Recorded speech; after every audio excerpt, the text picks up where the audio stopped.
Welcome back. Organizers of the March Against Child Sexual Molestation, which began in Grand Bahama, are now taking their efforts to the island of Bimini. Founder Rosie Reckley says that although the fight may become challenging at times, the cause is way too great to give up. Apostle Anthony Grant is offering his support, noting that survivors need to know that they have support and that they can find healing through God.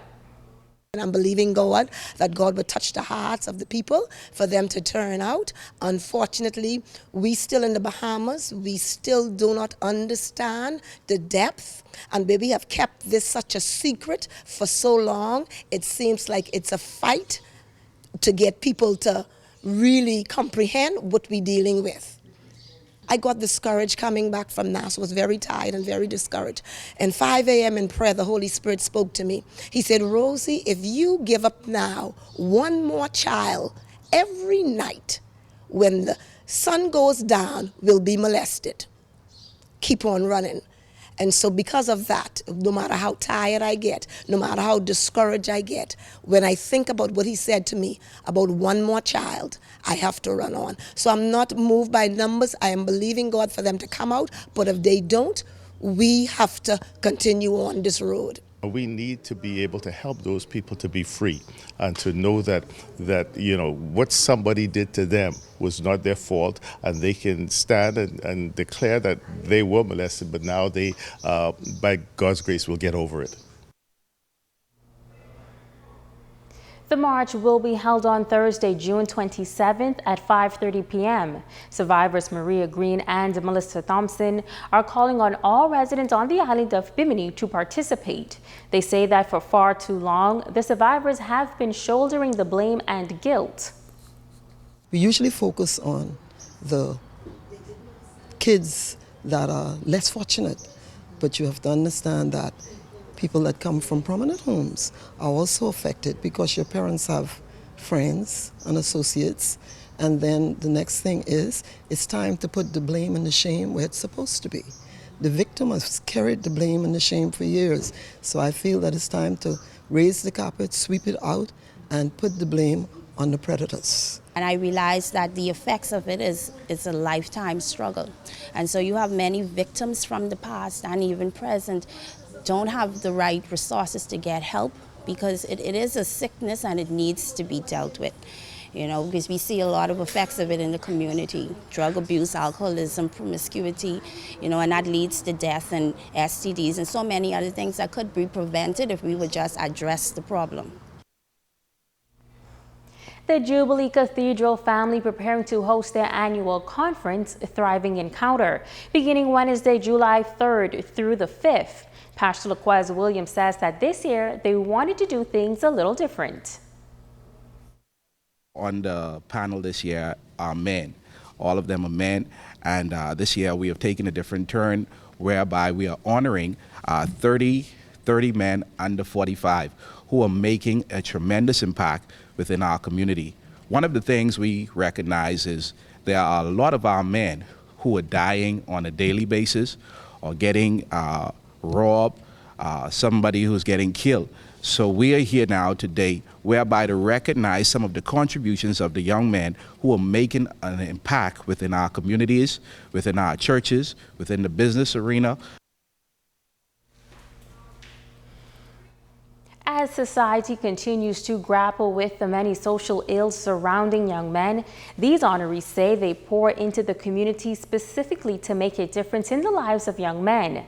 Bradley Henfield recalls what it was like growing up without a father, while Felix Bowe Jr. says he believes God has called all of the honorees to use their blessings to give back. When I grew up, I faced some I wouldn't say challenges for my household, but challenges in terms of where I needed to get as a young man. So I felt that it was the most important that when I reached at a certain point in life, you're able to give back to your community and give back to society. And this is why I feel it's important, because everybody doesn't have, like Pastor Laquez says, either the father figure or the role model, but it's up to us. As I sit here on the table and look at successful men. What I do, well, my organization, we focus on the 8 Mile Rock area. We mentor boys in the 8 Mile Rock area.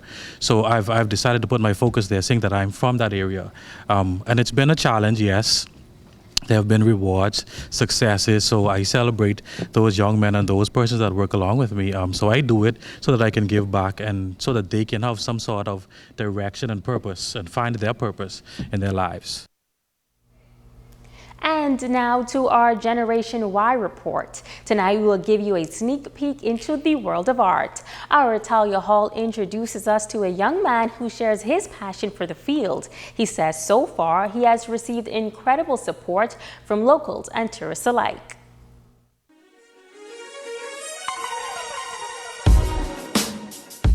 This piece right here is called Swinging. It's one of my largest pieces in the gallery today. 24-year-old Denzel Lightbourne is a young Grand Bahamian artist. For him, it all started out with sketching, and he then moved on to acrylic paints. I went to St. George's High School. I didn't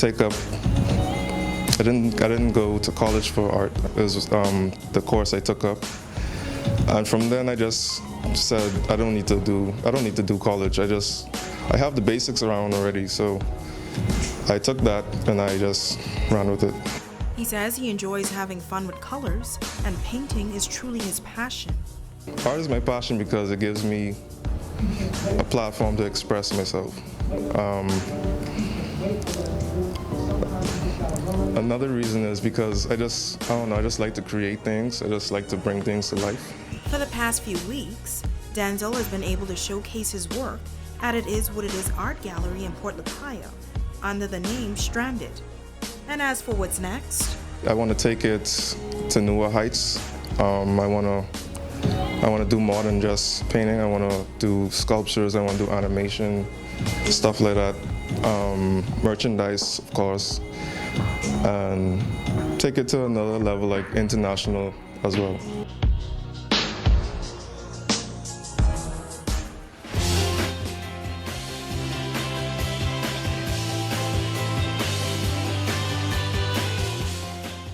And welcome. Eli asks, I know that we are supposed to wash our hands regularly, but why is this so important? Is it better to use an antibacterial soap? Thank you for such an important question, Eli. As you touch people, objects, and different surfaces each day, the amount of germs on your hands accumulate. If you touch your eyes, nose, and mouth, this can lead to you infecting yourself and others. So frequent hand washing can help you to reduce the amount of bacteria, viruses, and other microbes that can be transferred. This prevents you from diseases such as colds, the flu, and food poisoning. You should always wash your hands before preparing or eating food, treating wounds or caring for anyone who is sick or injured, and inserting or removing contact lenses. And you should always wash your hands after using the bathroom or changing a diaper, touching an animal leashes or waste, blowing your nose, coughing or sneezing into your hands, handling garbage, and shaking hands with others. When washing your hands, it is important to use warm water and soap. Even though it seems that everything is antibacterial these days, contrary to belief, recent studies have shown that using antibacterial soap is not more effective at killing diseases than regular soap and water is. I'm Dr. Monique Pratt, and this has been Ask the Doctor. Don't go away. Rubiko Knowles is up next with a check on sports.